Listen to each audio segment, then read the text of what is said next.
Nice to meet you. Very nice meeting you. Good local time, everyone. So, I want to get started with the questions. We have questions from our listeners as well. So, your presence has been in our media so much in the last several years. You have done so much to bring change to Taiwan in the digital and social in the ways. And as the youngest person who has become the digital minister of Taiwan, I wanted to start asking you your style of leadership. What does leadership mean to you? Great question. To me, leadership means swift and safe. That is to say, my presence is to make sure that everyone saves time. Also, everyone reduces risk. And when I say everyone, it means not only public servants or citizens. It also includes residents, people too young to vote, even people who have yet to be born, like future generations. We have to save the time and reduce the risk for everybody. So what are some of the key elements or key values that you prioritize when you are acting as a leader in your position? One of the most important points is to take all the sides. As I mentioned, I have a very broad definition of everyone, and therefore I cannot just take one side and ignore the other, which means that when tension arises, when conflict inevitably arises, instead of saying, oh, this group of people is right and that group of people is wrong, my way is just to have a space where people can listen deeply to one another and then arrive to a new interpretation, a new innovation that leaves everybody better off. It sounds like a very democratic way of leadership, but I imagine that that's not as easy as it is, as you say. So when you have any difficulties, when you have clashes of opinions or sides, how can you solve such differences? I think one of the key insights that we have in the current century is that unlike radio or television, which we're on, right? We're on a radio show, which makes broadcasting very easy, but listening not particularly easy. We can actually inverse this relationship with the internet. That is to say, on the radio, we can take call-ins, of course, but only one call-in is active at any particular moment.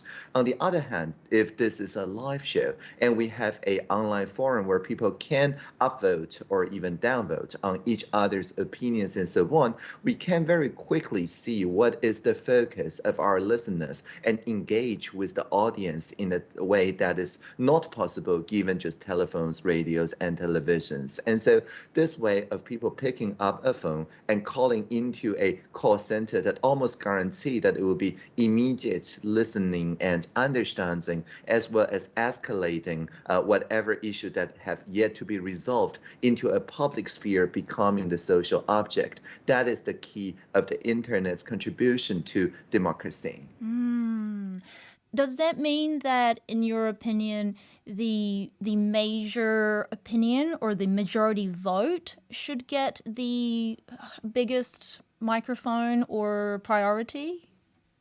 What I mean is that voting is very, very small in terms of the bit rate, that is to say, message communicated, right? When we're talking now, because we're using a video conference, we have at least like 10 kilobytes per second of information flowing between us, so I can see you nodding and so on. But if all you have is a single vote, and you can exercise the vote only every 4 years or every 2 years, then that is a very small amount of bandwidth, like choosing one MP out of a list of 8 candidates. That's just 3 bits of information uploaded, voting for president similarly, right? So the old existing way of practicing democracy, the vote, is basically uploading like 5 bits, 7 bits every 4 years, which is a very small amount of information transmitted.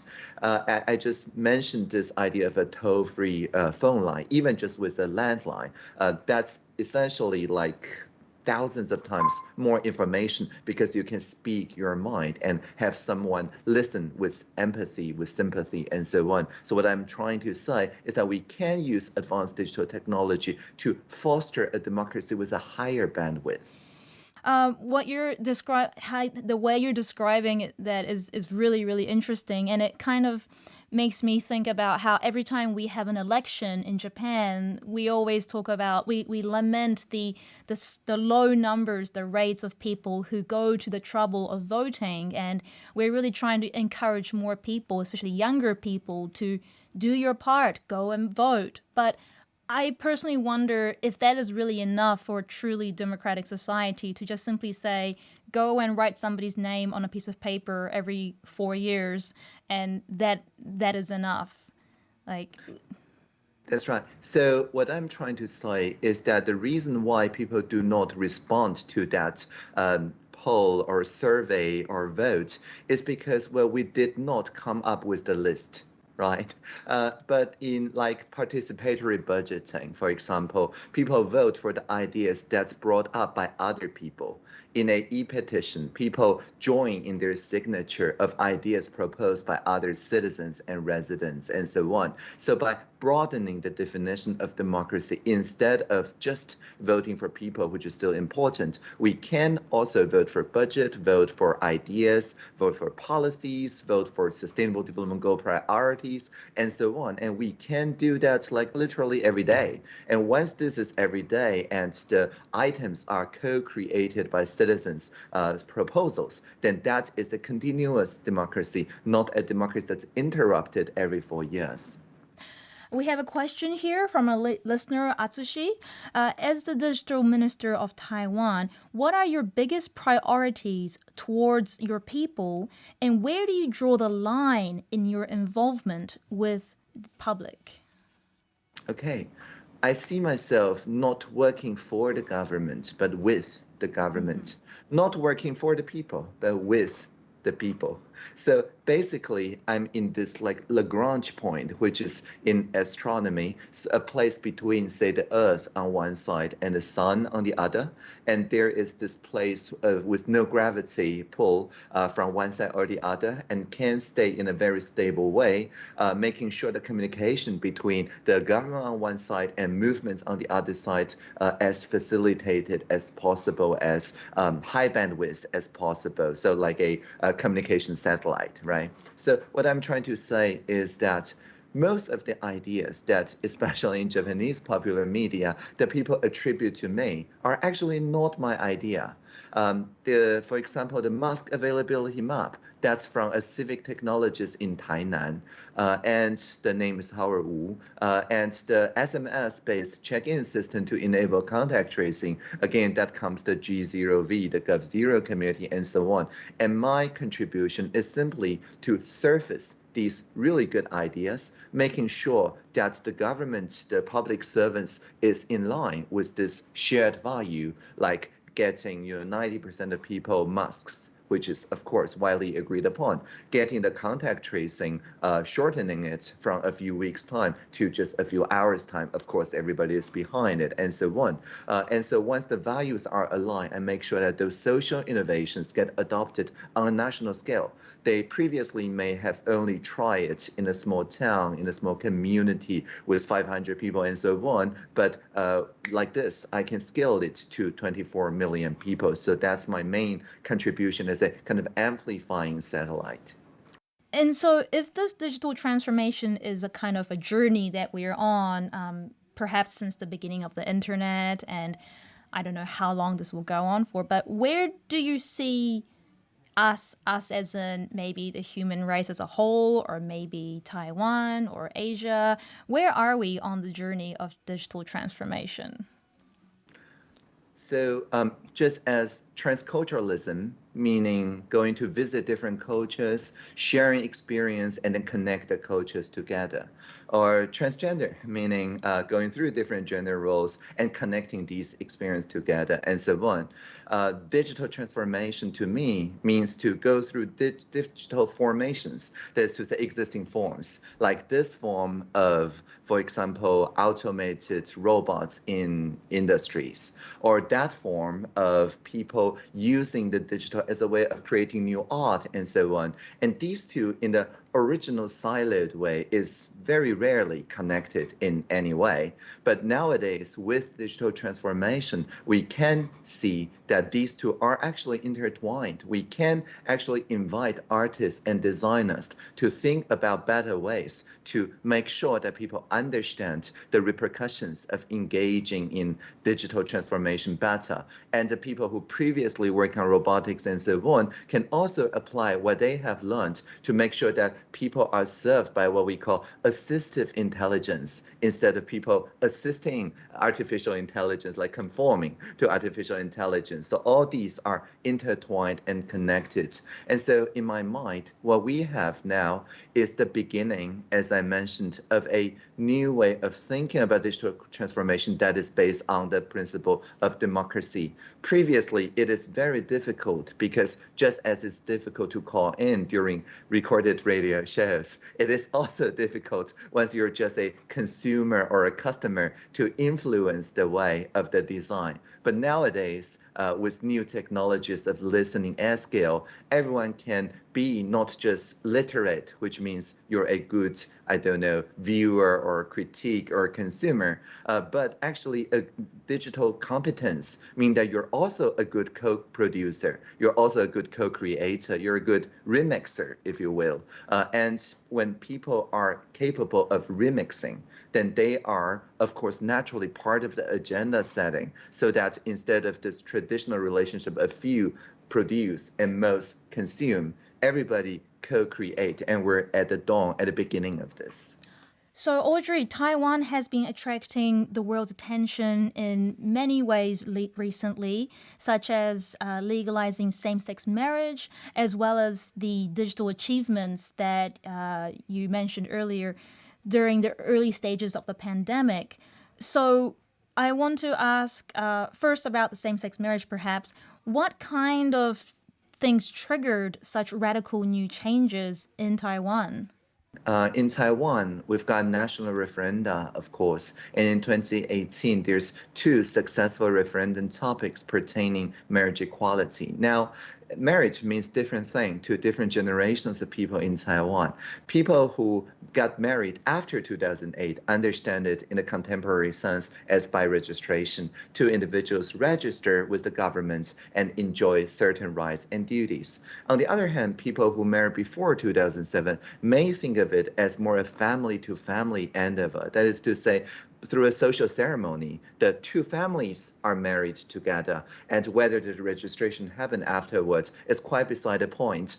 This is mostly a family-to-family thing. Now, these 2 generations coexist, and through the 2 referenda, what they have made very clear is that we're okay with individuals of the same sex marrying as individual, but it should not marry their families together. And by ratifying that in a very innovative way, what I nickname as the hyperlink act, like hyperlinking only to the individual part but not to the family part in the civil code, it results in a good enough consensus, a rough consensus that everybody can say, okay, we can live with it. And so this is what I mean by innovating to transcend what looked like zero-sum tensions. So when I said 2 individuals wed, previously it means that 2 citizens, right, within the country. But there are also people who marry with other people in other jurisdictions that does not necessarily recognize marriage equality. And so that creates a kind of loophole where people would like to get married, but until the jurisdiction of the other part of the couple recognizes, they're kind of in a limbo. And in May this year, a court case ruled that no matter what the other jurisdiction says, the marriage should be illegal here in Taiwan. So it creates a case like a precedent. And at this very moment, the Judicial Yuan, our courts, have proposed an amendment to the act that would enable for real for the legal environment to be stable, to recognize regardless of what the individual court says, but rather it should be part of the act. And now our legislative yuan, our parliament, is now working on it. Currently in Japan, there are a lot of debates going on regarding marriage, partnership, sexual minorities, gender roles. And there are a lot of clashes as well because, of course, both people on both sides, they want what they believe is right and the best. So naturally, you're going to have a lot of clashes, a lot of arguments, which is a shame because the intention is not to attack. The intention is to create a harmonious society. But what that means is different for everybody. So perhaps simply having new ideas and engagement is not enough to find a breakthrough. What is the missing element, do you think, as we in Japan are trying to find a breakthrough in all of these different changes in societal values? In Taiwan, what we're looking at is a configuration where the two sides, as you said, are like the Eurasian plate on one side and the Philippine Sea plate on the other, and they quite literally bump into each other all the time. And we just had a few earthquakes just a couple of weeks ago. So what I was trying to say is that the resilience is the key. The earthquake did not cause much damage because our buildings are built in such a way that they will resist and they will actually build back better when such an earthquake happens. And the top point of Taiwan, the top of the Yushan mountain, actually grows for 2 or 3 centimeters every year because of those earthquakes. So the point is that if our democracy is of a higher bandwidth, that provides the kind of resilience that is needed for people to entertain the viewpoints of people from the other perspectives. Because if there is only one bit of decision that's transmitted via a simple yes and no, then that means that people are necessarily separated into this side and that side. But if, like in our national referenda, there's actually quite a few options simultaneously presented to the people. So while each individual one is binary altogether, that's much more bits.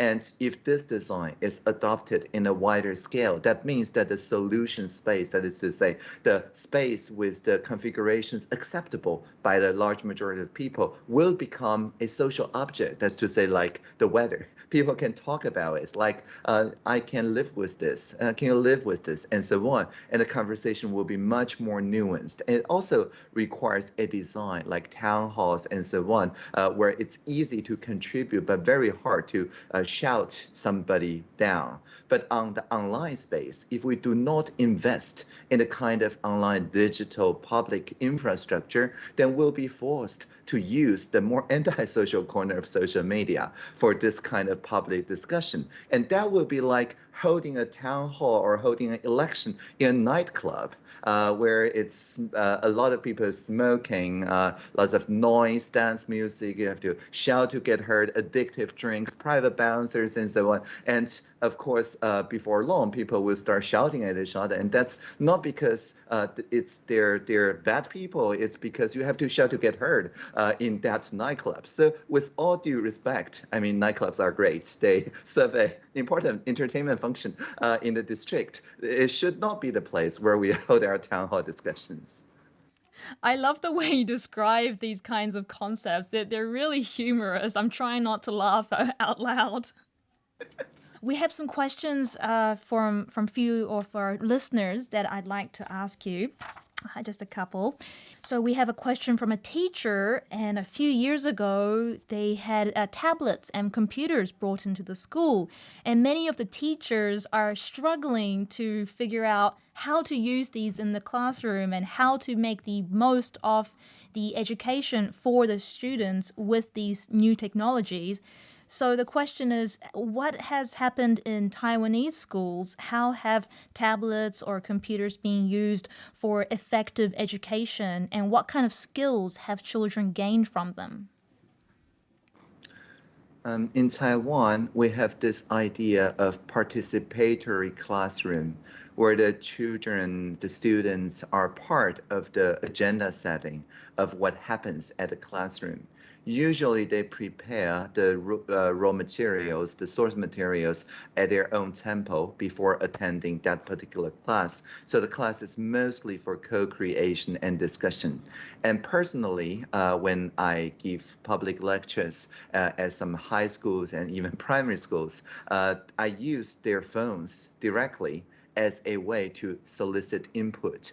Usually I use a tool called Slido at slido.com, where people scan this QR code or enter this number, and then they start ask questions anonymously. Because in a classroom in Taiwan, I'm sure in Japan too, it takes a lot of courage to raise your hand and ask the first question. So people tend to ask questions, if at all, near the end of the classroom, and therefore not that much part of the agenda setting. But because Slido allows anonymous posting, so it means that people in the classroom can surface what they have just thought, because everybody else is also looking at their tablet or their phone.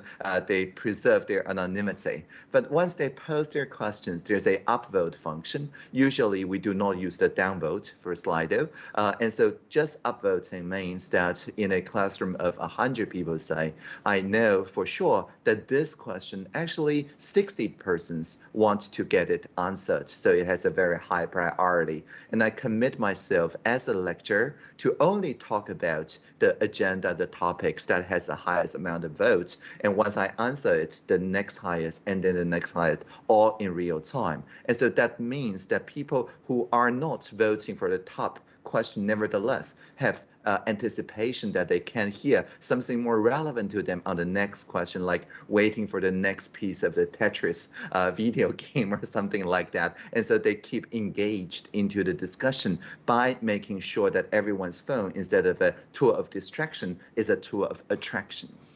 I'm moving on to the next question now. This listener wants to know, have you ever thought that you have a very different way of thinking from other people? Or do you think is there a particular pattern of thought that you acknowledge within yourself?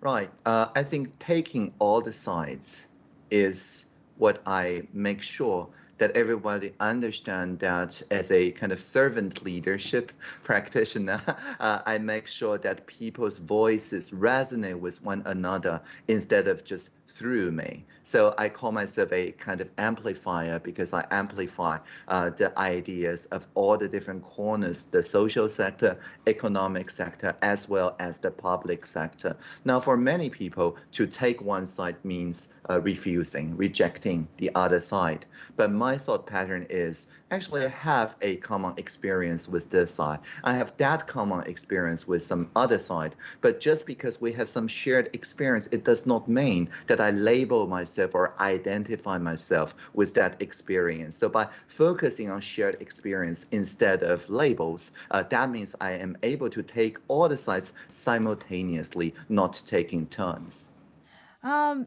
I'm dying to know what kind of people have been or are your role models, because you have such innovative ideas. I'm curious to know who inspired you when you were a child or up until today. Sure. I do not have individuals as my role models.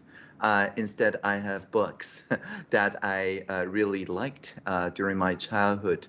For example, the philosophical book 道德经 the Lao Tzu, which is a poetic book. To me, it's a collection of poems, and not necessarily all done by a single author. We don't really know anymore, but it is a very poetic expression of the kind of ideas like taking all the sides.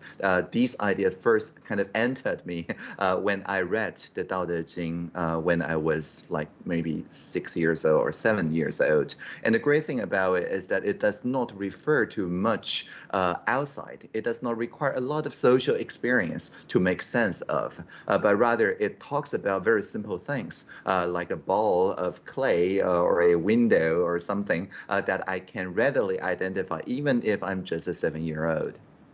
We have a question from a listener who wants to know about your family upbringing.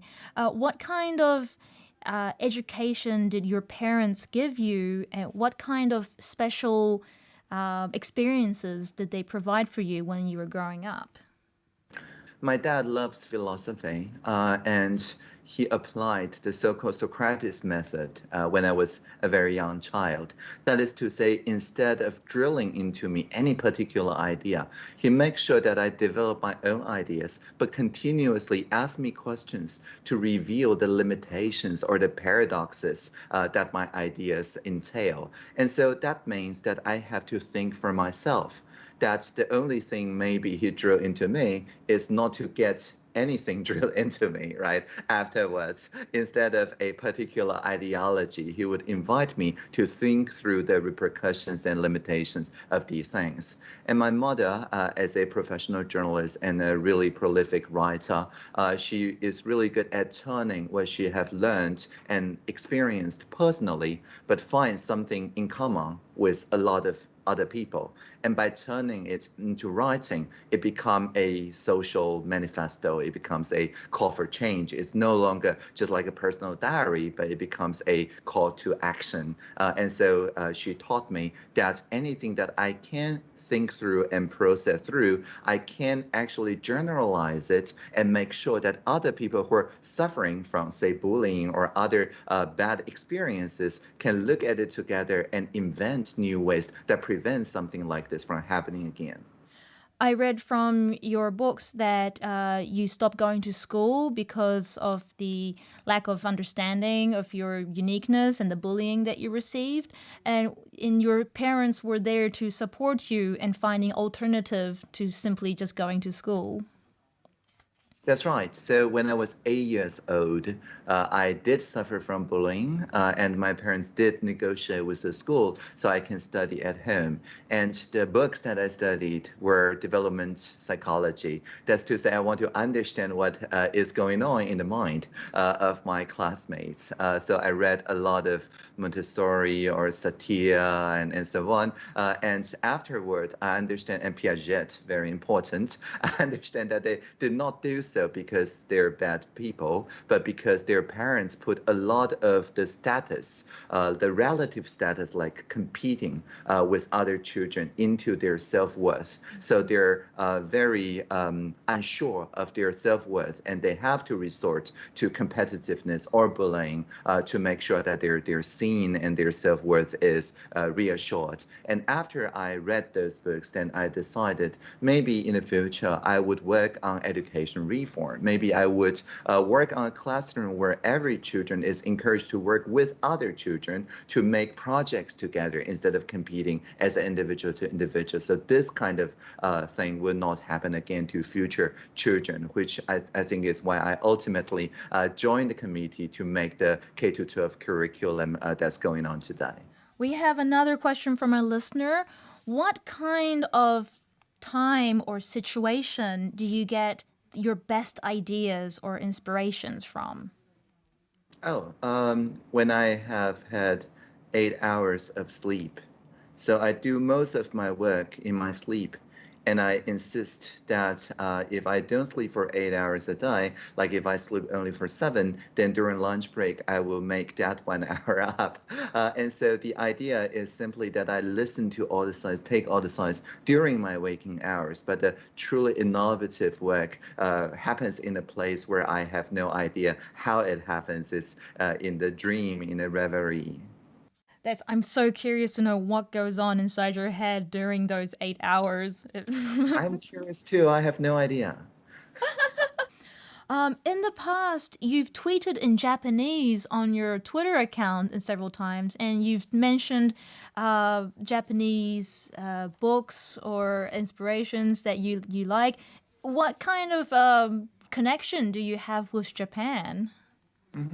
Yeah, I believe, and I've said this many times, that Japan is in the future. When I was a child, I used to say that traveling to Japan is traveling to the future, which is in a sense true because you're literally 1 hour in the future. It's 7 p.m. now here, but 8 p.m. for you.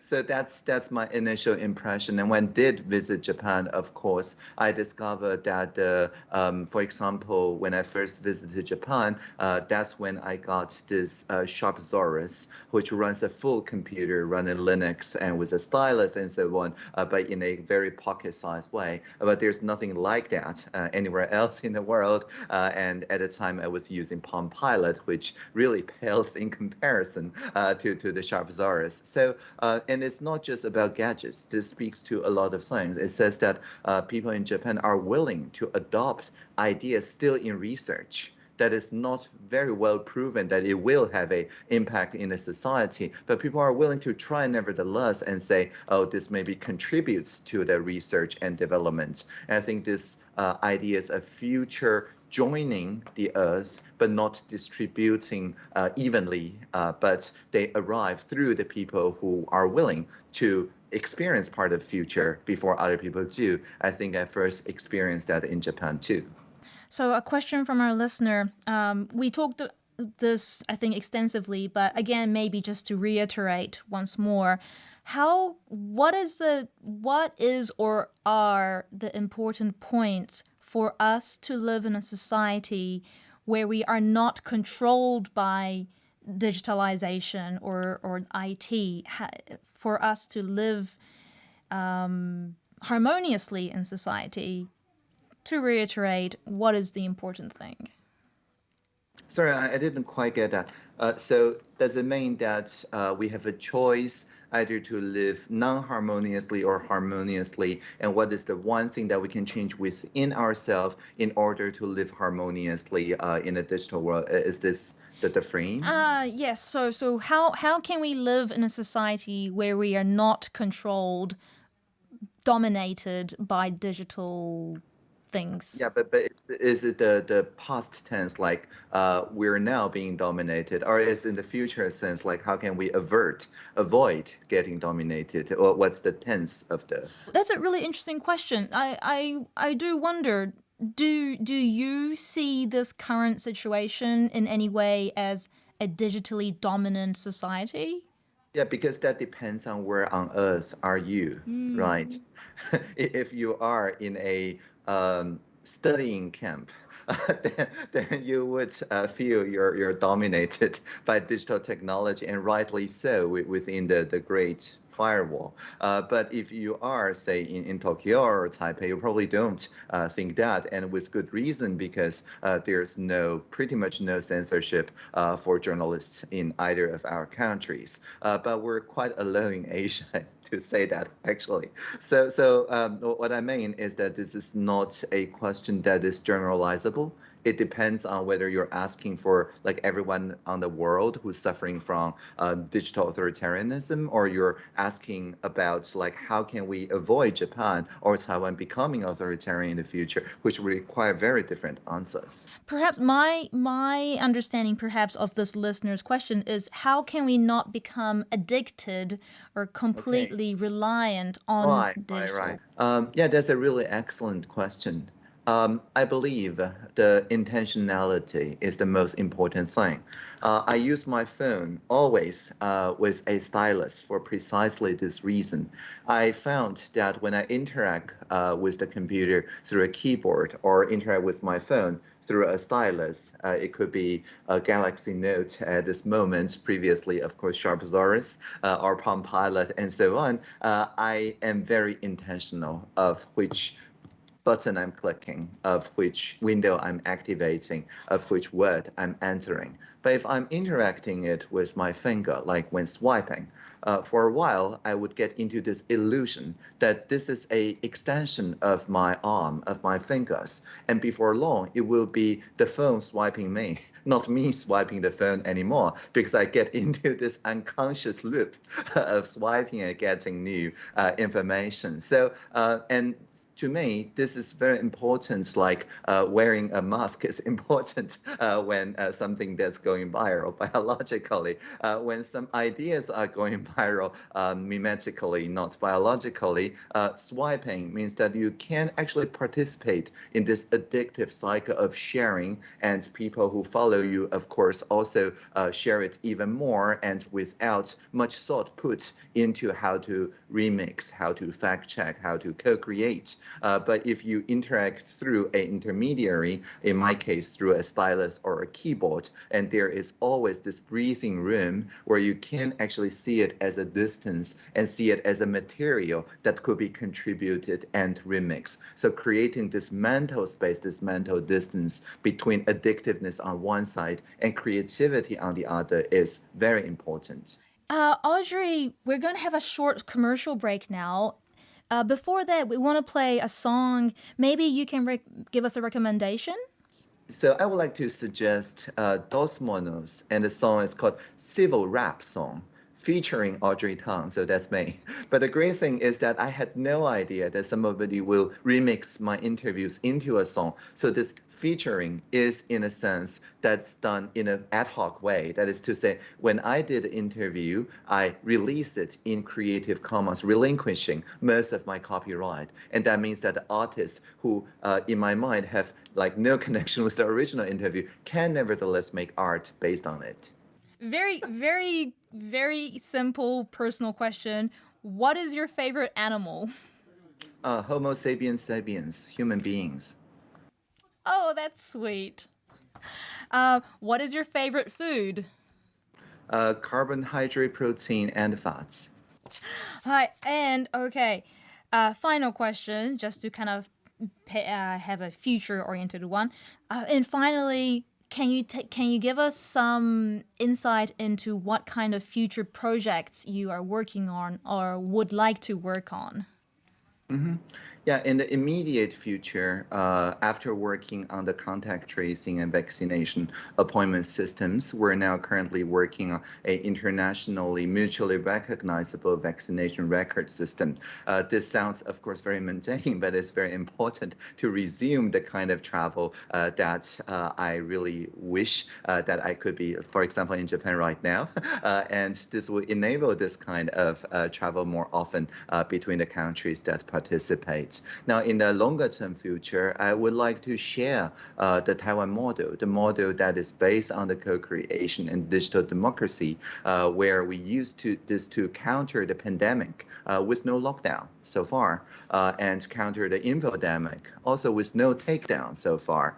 And in many other jurisdictions, it seems like this kind of false trade-off is being proposed. You have to either give up part of democracy or you have to give up on the public health or the mental public health. And so I would like to say that we've experimented and successfully found some way that will enhance democracy while enhancing both public health and public mental health. I would like to share it more with the world. Audrey, Tang, thank you so much for your precious time. It's really so important for us. And I would love to come and visit you in Taiwan as soon as the travel is easier to do. Definitely. Thank you. Until then, live long and prosper.